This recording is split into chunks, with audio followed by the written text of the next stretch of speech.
Assalamualaikum warahmatullahi wabarakatuh. Pada kesempatan kali ini kita akan bahas kisah jin yang berdesakan ingin mendengar suara Rasulullah Sallallahu Alaihi Wasallam. Bagaimana kisahnya? Tonton video ini sampai akhir. Namun jangan lupa untuk sukai video ini dan tekan tombol subscribe untuk mendapatkan video-video terbaru dari channel Tinta Mahabbah. Terima kasih. Dijelaskan dalam Sahih Muslim, ketika Rasulullah Shallallahu Alaihi Wasallam berdiri dan membacakan Al-Quran, dan ketika itu iblis melihat pintu-pintu langit ditutup dan tidak bisa lagi ditembus oleh iblis dan pasukannya.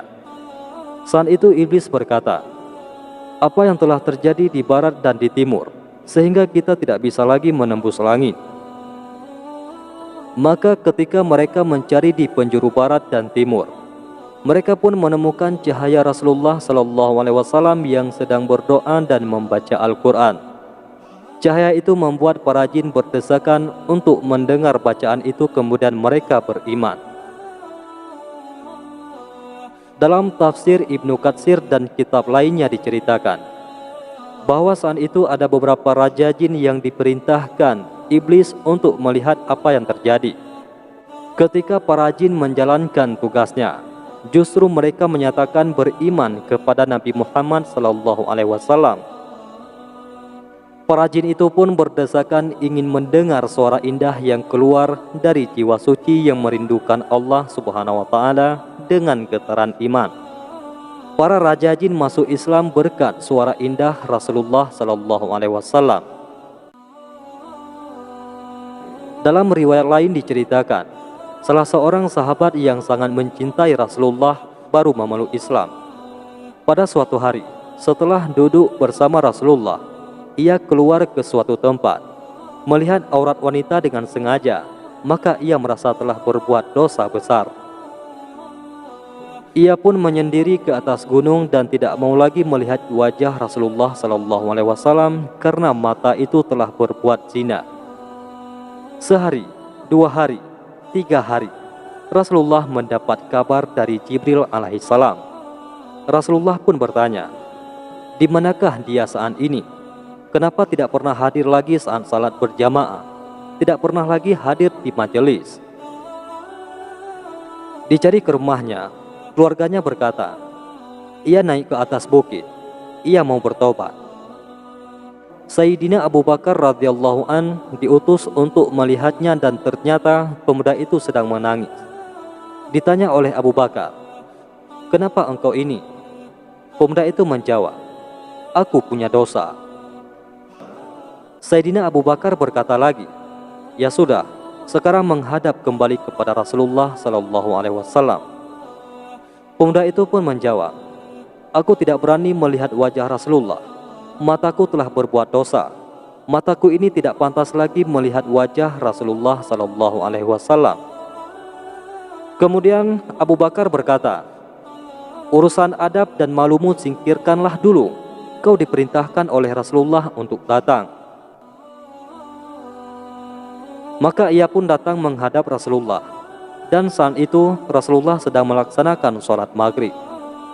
Ketika ia mendengar bacaan Rasulullah dari kejauhan, ia pun terjatuh dan roboh karena tidak mampu mendengarkan indahnya lantunan suara Rasulullah Sallallahu Alaihi Wasallam.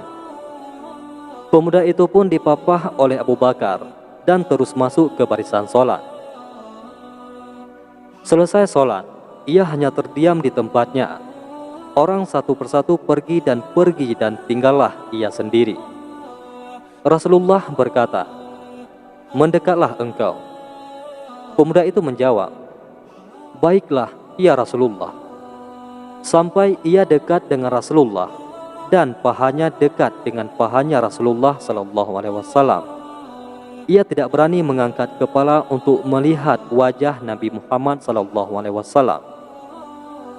"Wahai Rasulullah, aku tidak mau lagi melihat wajahmu karena mataku sudah banyak berbuat dosa." Maka Rasulullah berkata, "Mohonlah ampun kepada Allah."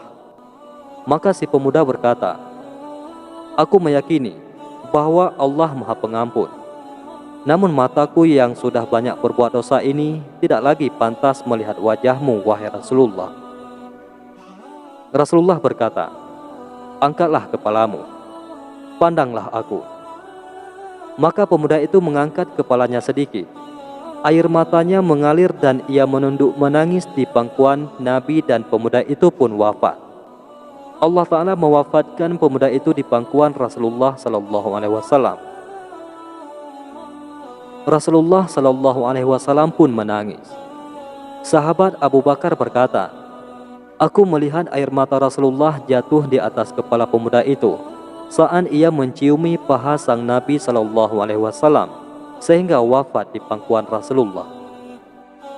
Maka para sahabat berkata, kami ini berjihad siang dan malam, tapi tidak kebagian wafat di pangkuan Rasulullah Sallallahu Alaihi Wasallam. Dalam satu hadis Rasulullah Sallallahu Alaihi Wasallam, beliau bersabda bahwa ada 7 golongan yang mendapatkan naungan Allah, di mana ketika itu tidak ada naungan kecuali naungan Allah. Di antara 7 golongan itu adalah seseorang yang ketika mengingat Allah maka mengalirlah air matanya. Wallahu a'lam bishawab. Mudah-mudahan bermanfaat. Assalamualaikum warahmatullahi wabarakatuh.